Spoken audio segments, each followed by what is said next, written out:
morning everyone. So we are the team that will discuss the story, A Worn Path by Eudora Welty. So in this presentation, we will discuss the background of the story, the literary elements of the story, including characters, settings, plots, and themes, and lastly, the story through literary criticism approaches, such as structuralist or formalist, marxist, moralistic, feminist, historical, and literary past. Before we start the story, let us first get to know the author. So Eudora Welty was an American writer born in 1909 in Mississippi. She became one of the most respected Southern authors and was well known for her strong storytelling with the description and themes involving human struggle and compassion. And this story, A Worn Path, written by Eudora Welty, is published in 1941. So, she based the story on the real struggles na nakikita niya sa American South.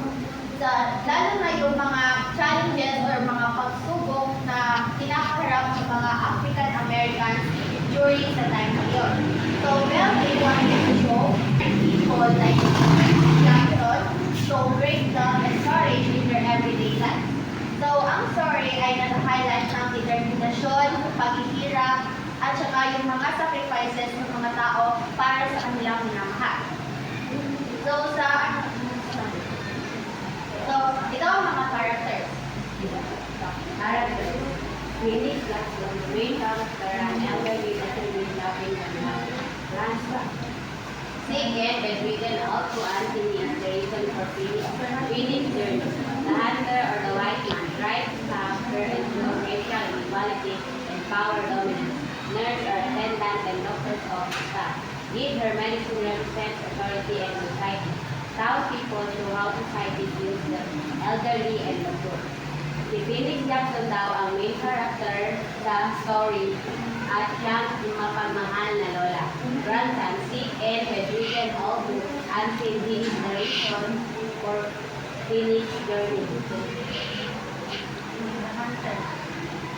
The hunter, or the white man, tries to stop her and shows racial inequality and power dominance.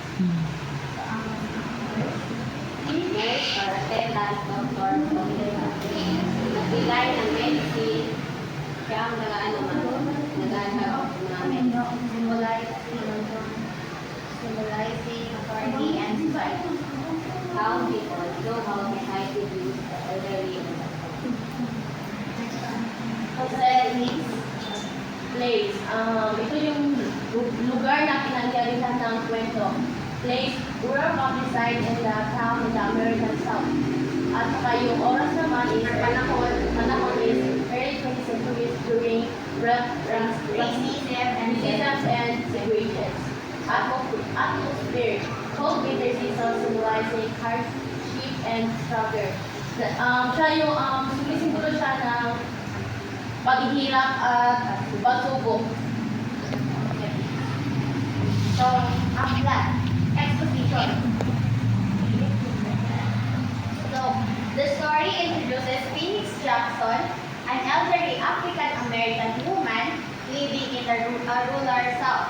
It is a cold winter morning, and she begins her long journey on foot.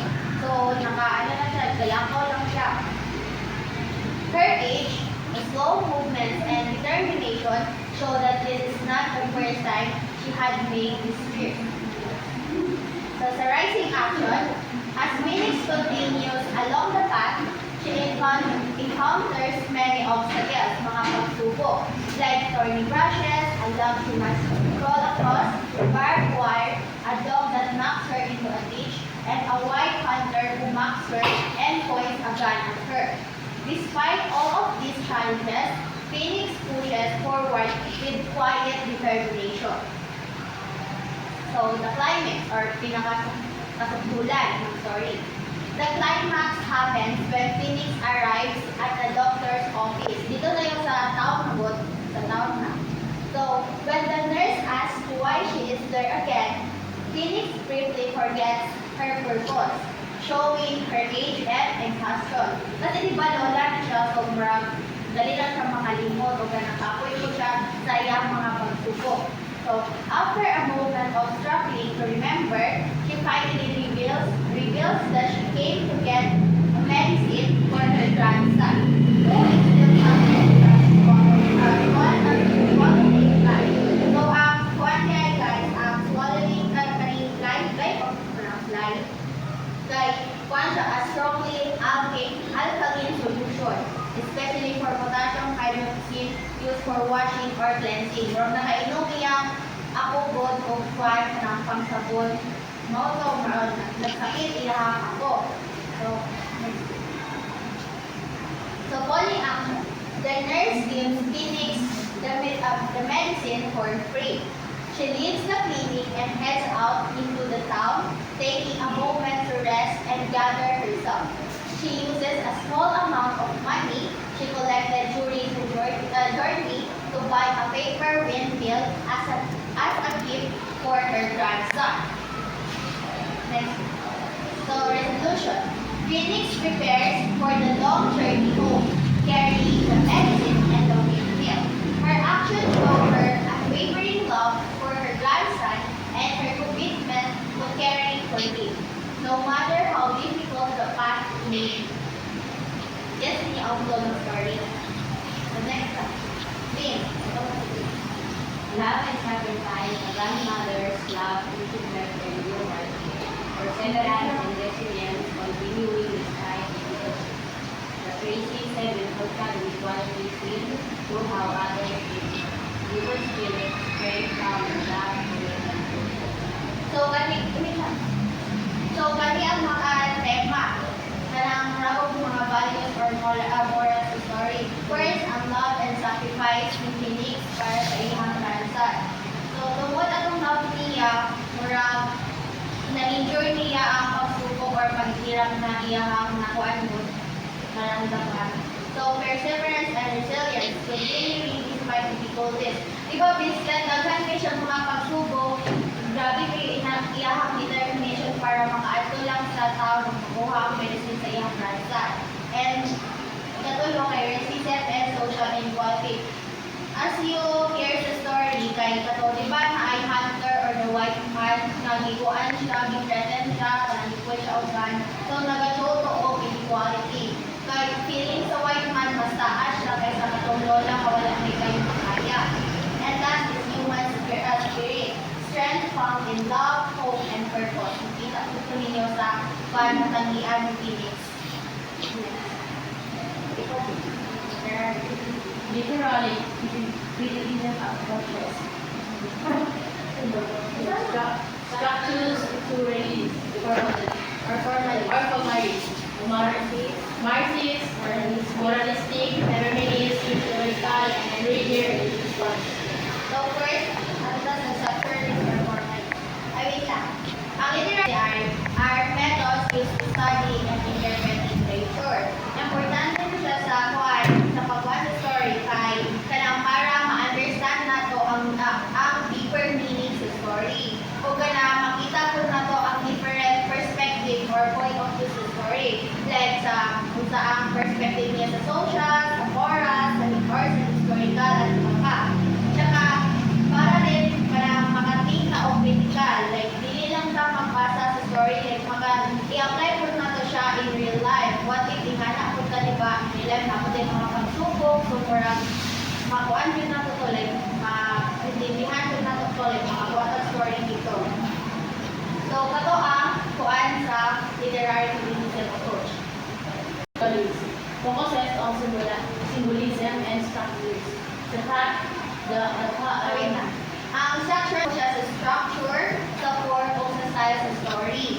So, paano niya to be one good, story good, paano be story to sa author. Ito ang structuralist.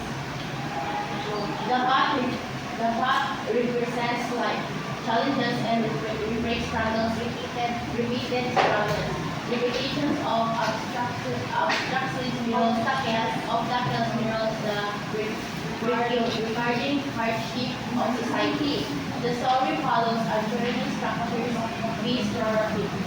So, one daw, form now sa story kay quest narrative. Ang quest narrative kay na siya sa mga common story. Like, halimbawa si Phoenix, nakuha siya, na siya goal na need makamit, which is katong medicine sa ihang grandson. So, pag kanina form ang gigamit na to sa story, ang wala na kay ang quest narrative kay type siya sa story nga where main character goes on a journey. Tapos to achieve a goal or find something important. Tapos along the way, the main character or the face of the story, they face challenges, obstacles gaya ni Phoenix na may mga pagsubok, tapos makalearn siya dito, tapos dito na nila maaabot nila ang goal. Kana ang quest narrative. So next.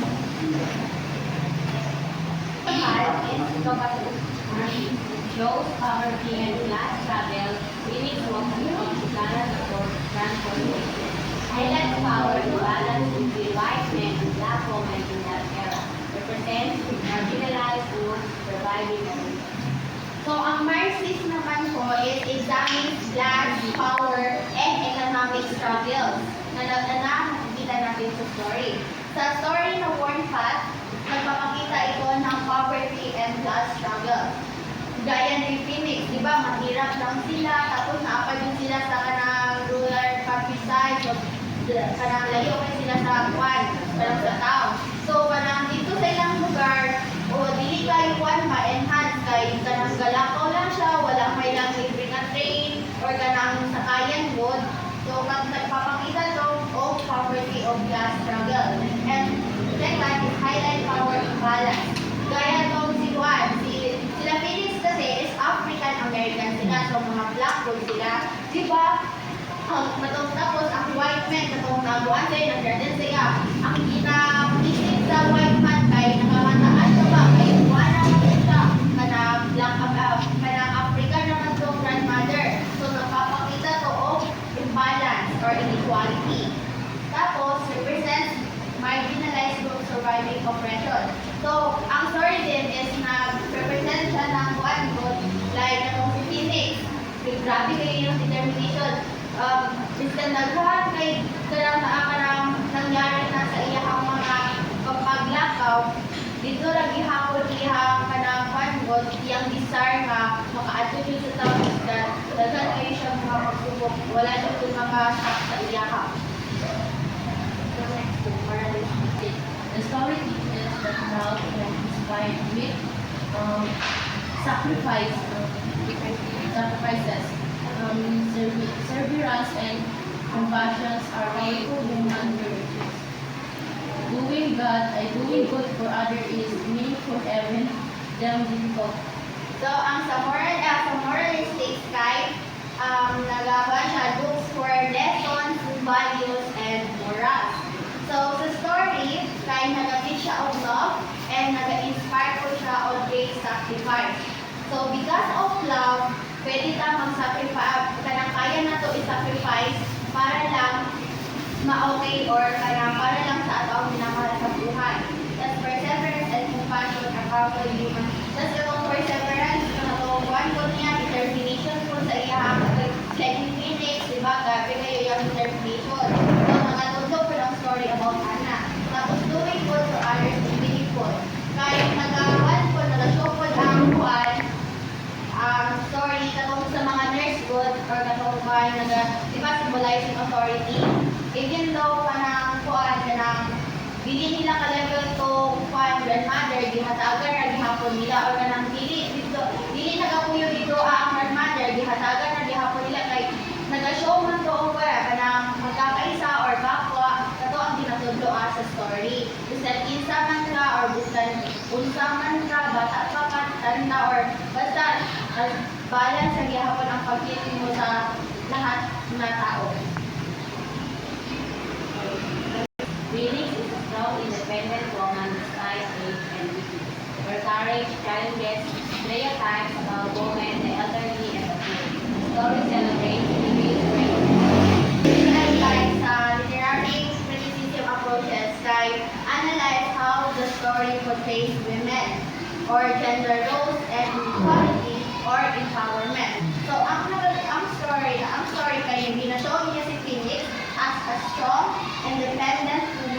kay isa lang niya di ba nangalakaw og and despite her age and weaknesses, makita man din ninyo nakakaiba din si Phoenix.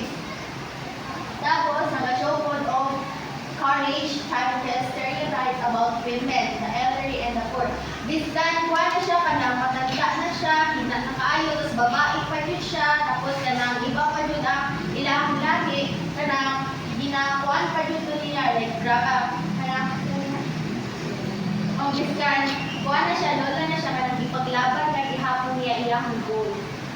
Celebrates female strength and resilience. So, ang story kay celebrate niya ang female strength, di ba? Ang main character si Phoenix as a women siya. So, kato ang pina-point out sa story.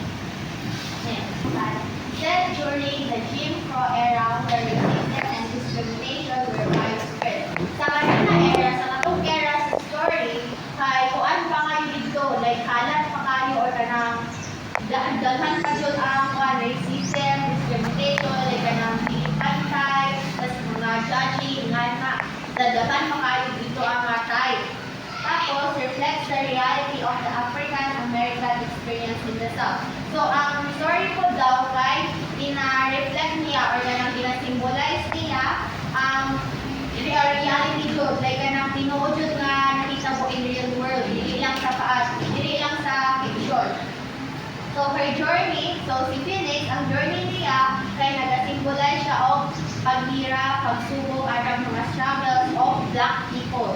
Kasi kilala mga black people, di ba? At doon karoon ni Kamurag, anak paghihapon ang story sa ilang sa mga white people during that time. Ito ang historical na Anita story. Next time. Readers may feel sympathy, admiration, or sadness for Phoenix. Different people may interpret her journey differently. Some see it as love, others as struggle, or as social criticism. The story remains relatable today because people still fight for love. So, ang niya kay nag-base sa reader's personal interpretation and feelings. Like na, kuha na to as a mambabasa or manonood ng story. Kasi di ba, makafeel po ka ng empathy or makafeel sa kawawa po si Phoenix na kana ang reader's fan. Gusto pag-inspire sa reader. So, readers may feel sympathy, admiration, or sadness for Phoenix. Tapos, different people may interpret her journey differently. Ang ubang tao makita nila as a love. Ang ubang tao makita po nila as a struggle. Tapos, ang ubang tao ay makita ito nila ang social criticism. Like, as a reader, syempre, ikaw lagi mong i-angle, lagi mong pagtanaw dyan, ikaw lagi po dingan na good. So, the story remains relatable today because people still fight for loved ones. So, handog karon makarelate po ta kay Phoenix. Kaya, syempre, di ba, tungkol sa love, mga sacrifice po sa para sa ilaha. Wow. Kato lang guys,